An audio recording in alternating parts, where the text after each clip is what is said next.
Hey guys, this is Neeraj and you're watching Qtricks 2.0। स्वागत है आप सभी का आज की इस क्लास में। तो आज है डे 79 उत्तराखंड डीएलएड प्रवेश परीक्षा 2024 की प्रिपरेशन का।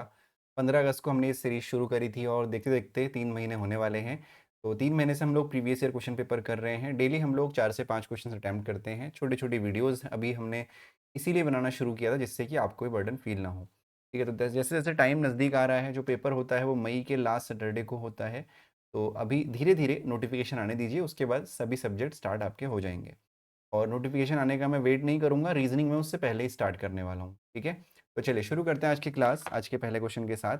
तो उससे पहले अगर अभी तक आप लोगों ने चैनल को सब्सक्राइब नहीं किया है, चैनल को सब्सक्राइब कर दीजिएगा और सब्सक्राइब करने के बाद बेल आइकन पे भी क्लिक कर दीजिएगा। और किसी को अगर बेसिक मैथ्स पढ़नी है, अगर कोई आर्ट्स बैकग्राउंड का है, बायो का है और मैथ्स में बहुत दिक्कत है, तो मुझे कमेंट सेक्शन में बताइएगा। और उससे पहले जो है नीचे डिस्क्रिप्शन बॉक्स में सभी टॉपिक्स के लिंक दिए हुए हैं, आप वहाँ पे जाके पढ़ सकते हैं, बिल्कुल फ्री ऑफ कॉस्ट पढ़ सकते हैं। और अगर किसी को लाइव क्लासेस लेनी है तो उसके लिए कमेंट सेक्शन में कांटेक्ट करिएगा, हमारी टीम आपसे कांटेक्ट करेगी और फिर आप लाइव क्लासेस ज्वाइन कर सकते हैं। ठीक है, चलिए शुरू करते हैं आज का पहला क्वेश्चन। तो आज का पहला क्वेश्चन हमसे क्या कह रहा है, ध्यान दीजिएगा, बहुत अच्छे से समझेंगे क्वेश्चन को। एक पेंसिल का 1/8 भाग काला है, शेष पेंसिल का 1/2 भाग सफेद है। यदि शेष भाग नीला हो तथा इस नीले भाग की लंबाई 3 सही 1/2 सेंटीमीटर है, तो पेंसिल की कुल लंबाई कितनी है। अब इस क्वेश्चन को अगर आप किसी भी बुक में देखोगे तो एक्स एज्यूम करके सॉल्व किया हुआ होगा, लेकिन हम एक्स एज्यूम करके सॉल्व नहीं करेंगे। क्यों नहीं करेंगे? उसका कारण ये है कि अगर हम एक्स एज्यूम करके सॉल्व करते हैं तो वो तरीका पुराना हो गया है। एक्स एज्यूम करने में परेशानी ये है कि क्वेश्चन बहुत लेंथी हो जाता है, तो हम शॉर्टकट करेंगे इस क्वेश्चन का। कोशिश करेंगे कि कैसे शॉर्ट तरीके से क्वेश्चन सॉल्व हमारा हो जाए। तो चलिए देखते हैं क्वेश्चन को कैसे करना है। तो जो हमारा पहला आज का क्वेश्चन है वो आपके सामने है। तो 1/8 हम क्या करेंगे, हम एक एक इमेजिन करेंगे कि जो पेंसिल की कुल लंबाई है वो एक नंबर एज्यूम कर लेंगे। अब वो नंबर कैसे निकालेंगे? वो नंबर हम ले रहे हैं 16। कितना?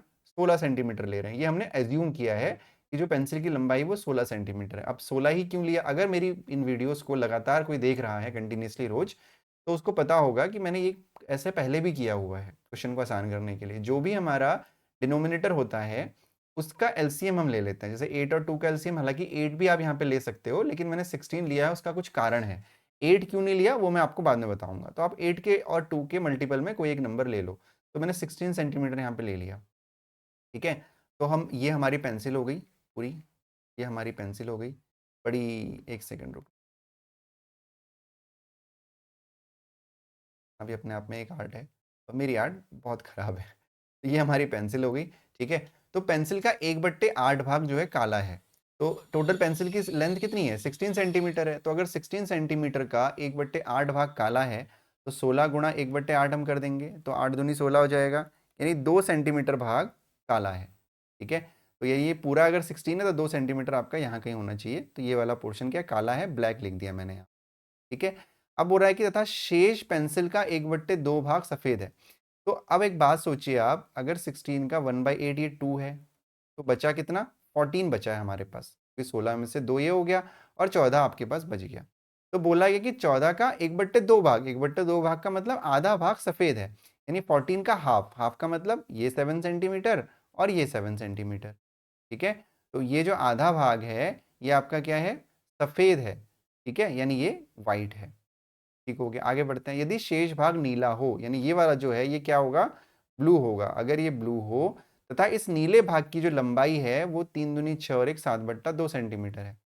ठीक है, 7/2 सेंटीमीटर है। तो आपको पेंसिल की कुल लंबाई बतानी है। आप चाहते तो इसको एक्स से भी कर सकते थे, लेकिन मैंने क्वेश्चन को थोड़ा सा आसान किया। देखिए ध्यान दीजिए, अगर हम लोग जब हमने 16 एज्यूम किया तो जो हमारे स्प्लिट आए वो क्या है? 2 सेंटीमीटर, 7 सेंटीमीटर और 7 सेंटीमीटर। लेकिन एक्चुअली जो ये 7 सेंटीमीटर है वो 7 है नहीं। वो कितना है? 7/2 है, यानी 7 का आधा है, यानी सभी अपने अपने आधे हो जाएंगे। ये पूरा 7 नहीं है ना, एक्चुअली तो ये 7/2 है, 7 का आधा है। समझ में आ रहा है? ये क्या 7 है पूरा? नहीं है ना, ये तो अजम्पशन है हमारा 7, लेकिन एक्चुअली कितना है? ये एक्चुअली आपका 7/2 है, यानी 7 की जो वैल्यू है वो 7/2 सेंटीमीटर है ना। तो इसका मतलब 16 हमें टोटल निकालना है, तो 16 की वैल्यू क्या हो जाएगी? 16/2 हो जाएगी। सब चीज़ें अपनी अपनी आधी हो जाएंगी, तो यानी आंसर हो जाएगा 8 सेंटीमीटर। ठीक है, तो अगर मैं यहाँ पे, अब मैं उस भाग पे आता हूँ, अगर मैं यहाँ पे 8 लिया होता मैंने, तो यहाँ पे एग्जैक्ट आ रहा होता है 7/2। तो फिर आप कुछ ये एज्यूम कर लेते कि सर आपको तो पहले से पता होता, तो ऐसा नहीं है, आप कुछ भी एज्यूम करेंगे आपका आंसर आ जाएगा। अगर यहाँ पे 16 की जगह आप 24 एज्यूम करेंगे तब भी यहाँ पे 24 लिखेंगे तब भी आपका आंसर आ जाएगा। उस केस में 24 की वैल्यू 7/2, 1 की वैल्यू 7/2/24, 16 की वैल्यू निकाल दीजिए। ऐसे भी आप कर सकते हैं। अगर किसी को इस क्वेश्चन में डाउट है तो कमेंट सेक्शन में मुझे ज़रूर बताइएगा। तो चलिए शुरू करते हैं आज का अगला प्रश्न। तो जो आज का अगला हमारा प्रश्न है वो हमसे क्या कह रहा है, एक छात्र को के हिंदी में प्राप्तांकों का 1/3 उसके अंग्रेजी में प्राप्तांकों के आधे से 30 अधिक है। यदि दोनों विषयों में उसने 480 अंक प्राप्त किए हों तो अंग्रेजी में उसने कितने अंक प्राप्त किए। तो यानी दो सब्जेक्ट है हमारे पास, एक है इंग्लिश और एक है हिंदी। एक है इंग्लिश, एक है हिंदी। तो छात्र के हिंदी में प्राप्तांकों का 1/3 उसके अंग्रेजी में प्राप्तांकों के आधे से 30 अधिक है। तो मान लेते हैं कि जो इंग्लिश है, जो अंग्रेजी है, उसमें x नंबर है उसके, तो हिंदी में नंबर कैसे निकालोगे आप, देखो ध्यान से। हिंदी के प्राप्तांकों का 1/3, ध्यान दीजिएगा, हिंदी में जितने भी नंबर उसको मिले हैं उसका 1/3 किसके इक्वल है, यानी हिंदी का जो 1/3 है वो इक्वल है अंग्रेजी के प्राप्तांकों के आधे से 30 अधिक, यानी x/2 + 30। यानी हिंदी के नंबर कितने हो जाएंगे, x/2 + 30 गुणा 3, क्योंकि ये 3 यहाँ पे डिवाइड में है तो यहाँ के मल्टीप्लाई हो जाएगा। तो हिंदी के नंबरों की संख्या हो जाएगी आपकी, आप 3 से अंदर मल्टीप्लाई करेंगे तो ये हो जाएगा 3x/2 और प्लस का 90। क्या बोला गया है कि दोनों विषयों में उसने 480 अंक प्राप्त किए। तो हिंदी के x हैं और ये आपका आपका क्या हो गया, इंग्लिश के x है, हिंदी का ये हो गया x + 3x/2 + 90 = आपका हो जाएगा 480। ठीक है, तो x + 3x/2 की जो वैल्यू हो जाएगी वो हो जाएगी 480 - 90। तो 480 - 90 कितना हो जाएगा आपका, 480 में से पहले 80 माइनस कर दो, 400 हो जाता है, नहीं 390 हो जाएगा आपका ये। ठीक है, तो ये हो जाएगा x + 3x/2, इसके नीचे 1 एज्यूम कर लीजिए, एलसीएम आपका 2 हो जाएगा, तो ये हो जाएगा 2x + 3x = 390। 3 और 2 5x, 5x की जो वैल्यू हो जाएगी वो हो जाएगी 390 गुणा 2। ठीक है, तो x का जो मान होगा वो होगा आपका 390 गुणा 2/5। तो 5 से इसको काट दीजिए, 5 7 ज़ा 35, 4 5 8 40। तो जो x की वैल्यू हो गई वो हो गया कि 78 × 2, 2 8 ज़ा 16 कैरी 1, 2 7 ज़ा 14 और 1 15, 156। तो जो हमारा आंसर होगा यहाँ पे वो होगा ऑप्शन नंबर सी, 156। थोड़ा सा लेंदी क्वेश्चन था लेकिन डिफिकल्ट बिल्कुल नहीं था, स्टेप बाय स्टेप हमने किया। पहले हमने इंग्लिश के नंबर को x एज्यूम कर लिया और हिंदी के जो मार्क्स हैं उसको क्वेश्चन के अकॉर्डिंग हमने रख दिया कि हिंदी का 1/3 जो है वो इंग्लिश के आधे से 30 अधिक है। उसके अकॉर्डिंग हमने हिंदी की वैल्यू निकाली जो है 3x/2 + 90, दोनों का सम 480 था। इक्वेशन को सॉल्व किया, x की वैल्यू आ गई 156, वही हमें निकालनी थी। ठीक है, hopefully you got it. If any case of any doubt please let me know in the comment section. बढ़ते हैं अगले क्वेश्चन की तरफ। जो अगला हमारा प्रश्न है वो है 2400 रुपए को रमेश तथा महेश में इस प्रकार वितरित किया गया है कि रमेश के भाग का 1/4 तथा महेश के भाग का 1/6 भाग बराबर है। इन दोनों के भागों में कितना अंतर है।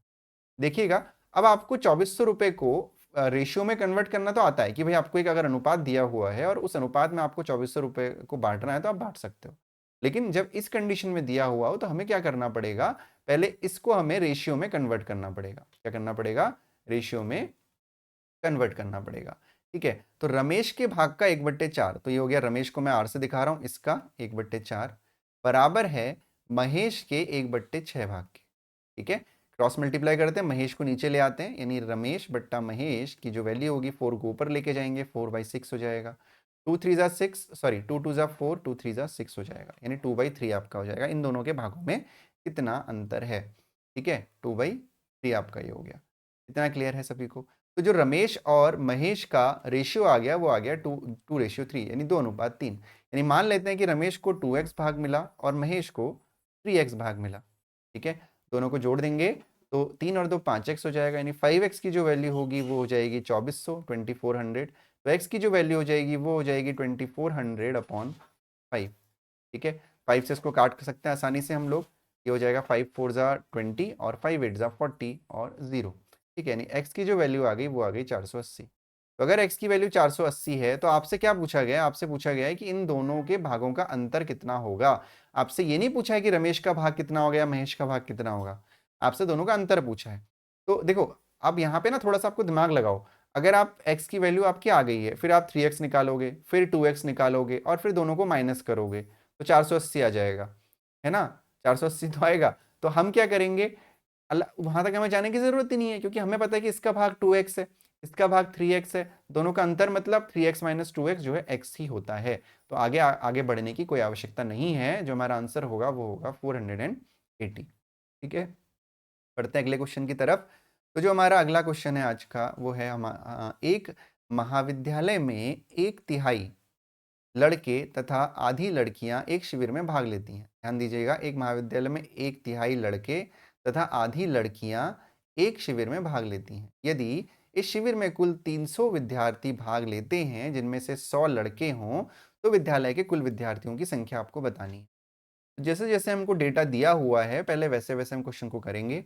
एक महाविद्यालय में 1/3 लड़के यानी 1/3 लड़के, 1/3 बॉयज, ठीक है, यानी लड़के 1/3 प्लस 1/2 लड़कियां, ये जो है शिविर में भाग ले रही हैं।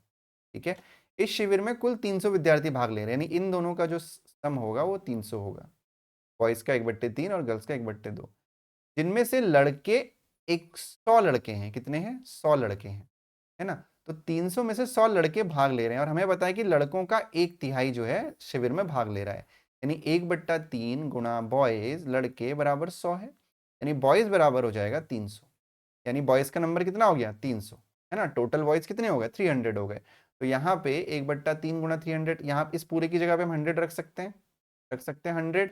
भाई 1/3 बॉयज की वैल्यू 100 हो गई। तो आपको क्या निकालना है विद्यार्थी में, तो विद्यालय में कुल विद्यार्थियों की संख्या। तो लड़कों की संख्या तो हमने निकाल ली, अब हम लड़कों की संख्या भी निकाल देंगे। 1/3 बॉयज हो गया 100, 1/2 गर्ल्स बराबर 300।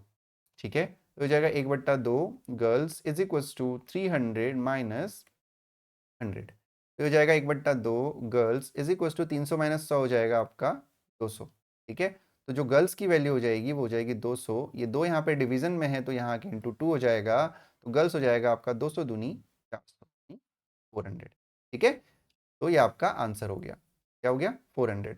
आंसर नहीं हुआ, मतलब गर्ल्स का नंबर आ गया। आपको बताना है कि टोटल कितने नंबर है, तो 300 और 400 कितने होते हैं? 700। यहाँ पे आपका आंसर हो जाएगा, नहीं तो विद्यार्थियों की कुल संख्या है वो 700 हो जाएगी। ठीक है, पढ़ते हैं अगले प्रश्न की तरफ। तो जो अगला प्रश्न है हमारा वो है दो संख्याओं का लौसा उनके मौसों का 10 गुना है और लौसा व मौसा का योग 176 है। तो यदि उनमें एक संख्या 80 है तो दूसरी संख्या क्या होगी? तो दो संख्याओं का लौसा उनके मौसों का 10 गुना है। ठीक है, तो लौसा और मौसा की बात की जा रही है, यानी एलसीएम और एचसीएफ की बात की जा रही है। तो मैं इंग्लिश में लिखूंगा कि एचसीएफ और एलसीएम। ठीक है, देख लो ध्यान से। जो लॉसो है वो मौसो का 10 गुना है, यानी हम एचसीएफ यानी मौसो को एक्स एज्यूम कर लेते हैं, और लॉसो यानी एलसीएम को क्योंकि उसका 10 गुना है तो उसको 10x एज्यूम कर लेते हैं। लॉसो व मौसो का योग 176 है। तो हमें बताया गया है कि जो इन दोनों का योग है 176 है, यानी x प्लस 10x की जो वैल्यू है वो 176 है। तो 10x और x कितना हो जाएगा? 11x। 11x की वैल्यू हो जाएगी 176। तो x की वैल्यू हो जाएगी आपकी 176/11। तो x की वैल्यू हो जाएगी 11। तो 11 वन जा 11 हो गया और 11 सिक्स जा 66, यानी x की वैल्यू 66 आ गई। अगर x की वैल्यू 66 है यानी एचसीएफ अब जो हो जाएगा हमारा वो हो जाएगा 16 आ गई, सॉरी, और एलसीएम जो आपका हो गया वो हो जाएगा 16।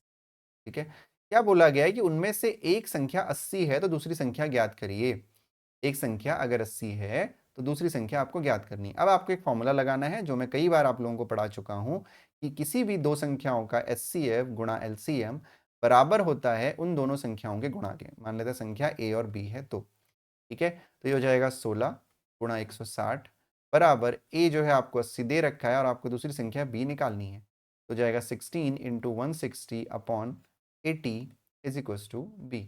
तो ये कट गया आपका 2 बार और b की वैल्यू आ गई 32, यानी जो दूसरी संख्या है वो 32 होगी। क्लियर है ना इतना? तो उम्मीद करता हूँ कि आज की क्लास आपको अच्छी लगी होगी। अगर क्लास अच्छी लगी है तो वीडियो को लाइक और चैनल को सब्सक्राइब जरूर करिएगा। मुझे लगता है बहुत ही जल्द 3-4 दिन के अंदर-अंदर रीज़निंग की क्लासेस भी आपको मिलने लगेंगी।